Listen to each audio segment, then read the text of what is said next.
Now let us look into uses of alkali metals. First, if you consider lithium, it is used for making alloys. Now what is an alloy? Alloy is a homogeneous mixture of two or more metals or a metal and a non-metal. For example, with lead, it will form a white metal which is used in making motor engine bearings. With aluminium, it is used to make aircraft parts. With magnesium, it is used to make armor plates for military vehicles. Lithium is used in thermochemical reactions as well, and also it is used to make electrochemical cells. Next, if you consider sodium, like lithium, sodium is also alloyed with lead. This alloy are used to make organolead compounds. These compounds were earlier added to petrol as anti-knocking agents to improve the performance of the engine. They are not used now because these days we use lead-free petrol. Apart from that, like lithium, sodium is also used in nuclear reactors. Liquid sodium is used as a coolant in fast breeder nuclear reactors. Next, if you consider potassium, potassium plays a vital role in several biological reactions. It helps in the generation of energy in our cells. Its compounds like KCl, if you consider, is used to make fertilizers, while KOH is used to make soft soaps. It is also an excellent absorbent of carbon dioxide. So KOH also is used as absorbent of carbon dioxide. Next, if you consider for cesium, as the electrons in cesium are very loosely held, they are reactive to photons and hence are ejected very easily. Thus, cesium shows photoelectric effect to the maximum extent. This is the reason why it is used in photoelectric cells. Okay, francium, as we all know, francium is radioactive in nature and hence it is used in research work and also in the diagnosis of cancer. As it has got a very short half-life, it does not damage the environment. Okay, so these are the uses of alkali metals. So you are supposed to remember one or two uses, that's more than enough. Okay, so if you revise, lithium is light and strong, hence lithium alloys find several applications in automobile industries and in making batteries. It is also used in thermonuclear reactions as well as in electrochemical cells. Sodium alloy is used as anti-knocking agents, whereas molten sodium is used as a coolant in nuclear reactors. Okay, now potassium, if you consider, they are used in the manufacture of fertilizer and soaps. Cesium is used in photoelectric effect and francium is used in diagnosis of cancer. So this is what is the uses of alkali metals. Now let us look into general characteristics of the compounds of alkali metals. Now all the alkali metals form various oxides, hydroxides, carbonates and nitrates. Hence they are known to be most reactive elements. And all the common compounds of alkali metals are said to be ionic in nature. Now first, if you consider oxides and hydroxides, all the alkali metals form oxides. Lithium is forming monoxide, sodium forms peroxide, potassium, rubidium and cesium forms superoxides. Now this we have discussed earlier and we know the reason why these alkali metals are forming different kinds of oxides. So we know that small cations is always stabilized by small anions. Okay, so that's the reason why you are getting different kinds of oxides. Now let us look into the properties of oxides. Now oxides and peroxides are said to be colorless when they are in pure form, whereas superoxides are said to be either yellow or orange in color. Okay, then superoxides are said to be paramagnetic. All superoxides are paramagnetic in nature. Sodium peroxide is used as an oxidizing agent in inorganic chemistry. Okay, so these are some of the properties of oxides. Now let us move on to the hydroxides. Okay, now hydroxides can be prepared by just reacting the oxide or just taking a oxide, suitable oxide, and you can just add it to water. Okay, so oxides are hydrolyzed by water and they form hydroxides. So you have monoxide, you have peroxide, you have superoxide. They will be hydrolyzed by water to give corresponding hydroxides. Okay, Now, what are these properties of hydroxides? So, if you consider hydroxides which are formed by the addition of water to oxides are said to be white and crystalline in nature. They are white in color and they are said to be crystalline in nature. Okay. And alkali metal hydroxides are strongest of all the bases and dissolve in water with the evolution of heat. In the sense, they bring about an exothermic reaction. Okay, so alkali metal hydroxides are strongest of all the bases and dissolve in water with the evolution of heat. For example, if you take sodium hydroxide, okay, so sodium hydroxide crystals, if you take and put it in water, you can just feel the heat. If you touch the beaker and see, you can feel the heat. In the sense, it is bringing about an exothermic reaction. So these are the oxides and hydroxides and their properties.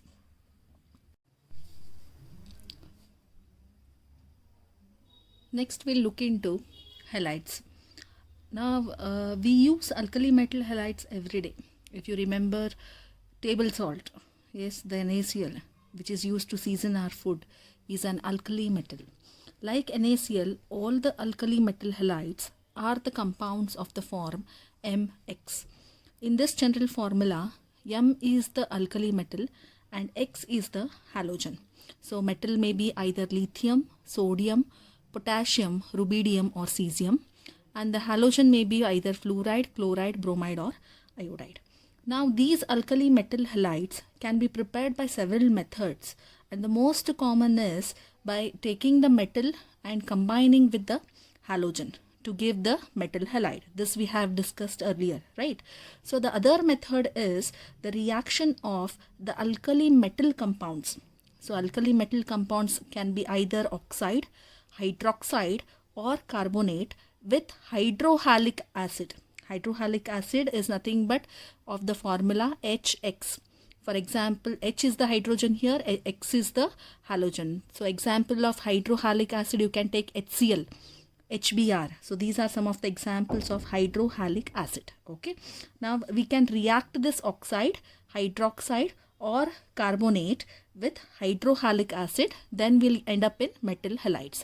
So whatever these halides are there, these halides formed have negative enthalpies of formation. This you are supposed to remember. It's important. Okay. These halides have negative enthalpies of formation.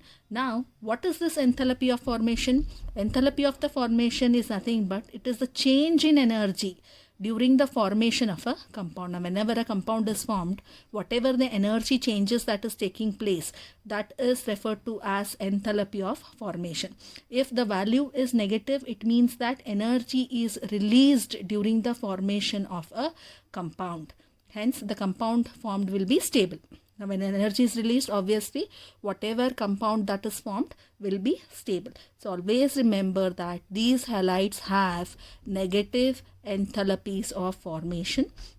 Negative enthalpy of formation in the sense energy is released when a compound is formed. Okay. More the negative value indicates more stable a compound is. Okay. So all the alkali metal halides have negative enthalpies of formation, and these enthalpies show an interesting trend here. Okay. Now suppose if we have, you can see here the delta HF minus, that is negative enthalpy of formation for fluorides if you take, so it becomes less negative as you move down the group. So if you move down the group, it becomes less negative, but the reverse is for chloride, bromide and iodide. Okay.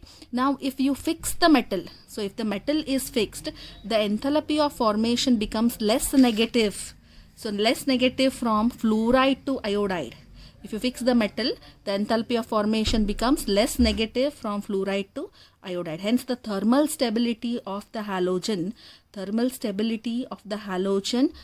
decreases down the group. Thermal stability decreases down the group. Let us look into the physical properties of alkali metal halides. So, alkali metal halides are colorless, crystalline solids. For example, if you consider an alkali metal halide which we use regularly, that is your table salt, NaCl. So it is said to be crystalline in nature and it is said to be colorless. Second, what you have is they have high melting point and boiling point, which is following this trend.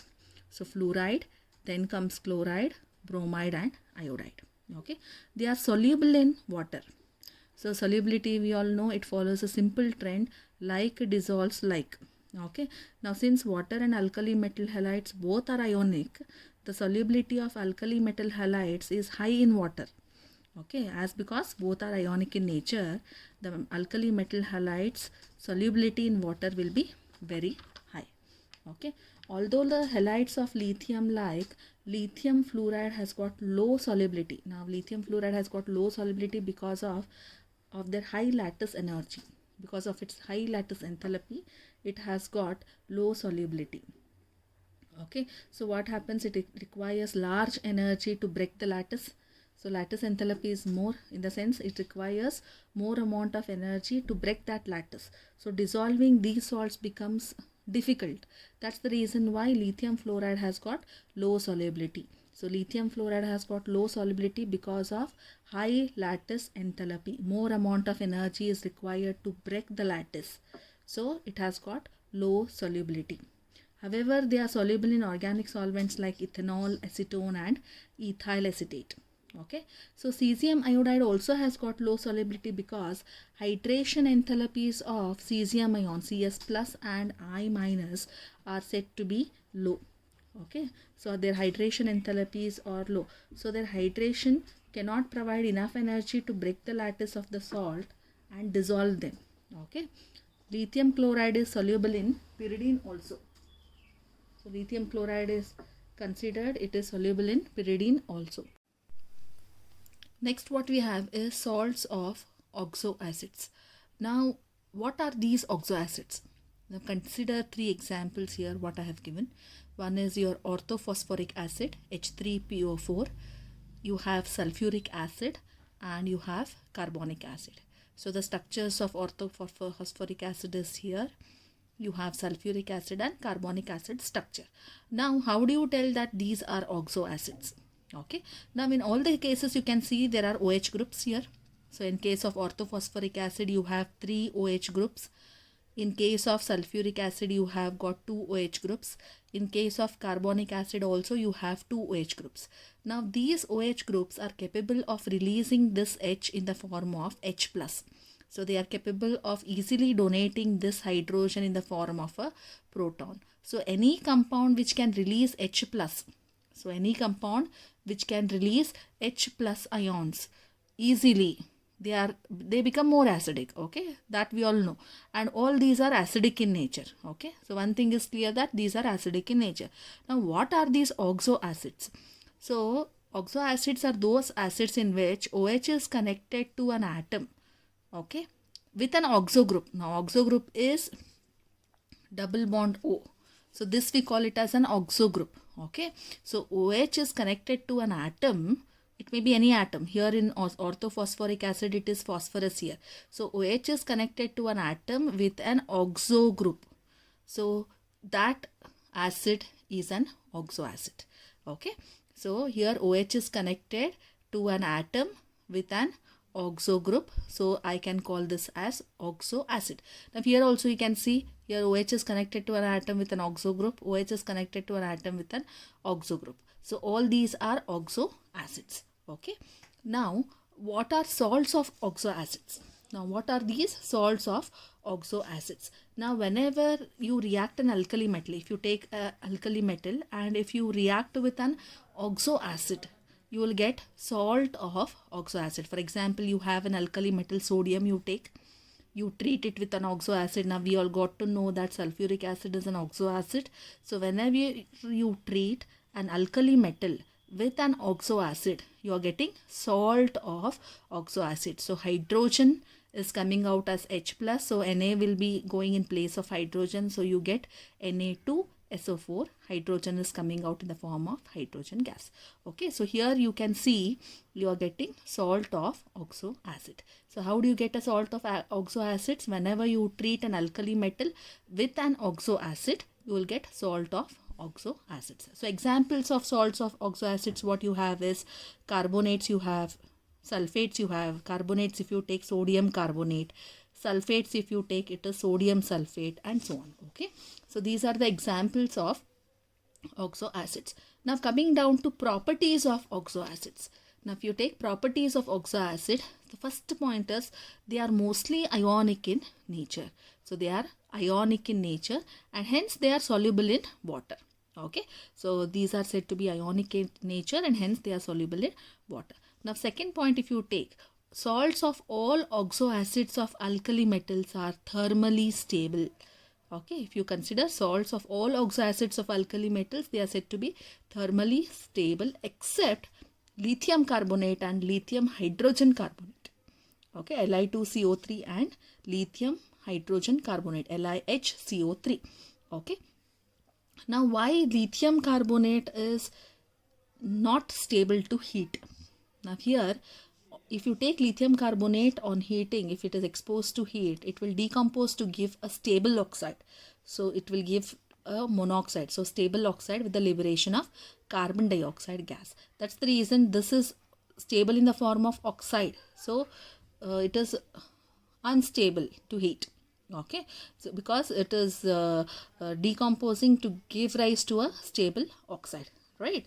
So next, if you consider one more thing is lithium hydrogen carbonate is also not stable, we have told. So why it is not stable? Because it is not exist as solid. It is not existing. It does not even exist as a solid. Okay, so next point, you have down the group if you go. Okay, so down the group the stability increases. Now why the stability increases? Because electropositivity of oxo acid increases and ionic bond becomes stronger. So down the group if you go, the stability tends to increase because electropositivity of oxo acids increases.